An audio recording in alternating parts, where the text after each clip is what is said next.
back live at NAMM 2015, and for those of you at home, I have to tell you, I'm getting the chills in the Blizzard lighting booth from all the cool new products here.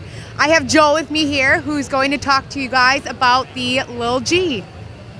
Well, all right. Our Lil G is our new 40-watt mini moving head.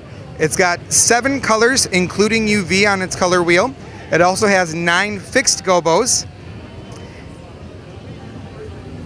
On the back, we have power con in for your locking ability so that you don't lose your power cord throughout a show, as well as 3-pin DMX in and out.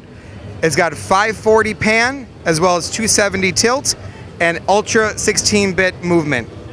It's a very cool, very light, unique fixture, and it's really, really bright as well for a small little fixture. So definitely want to check this one out.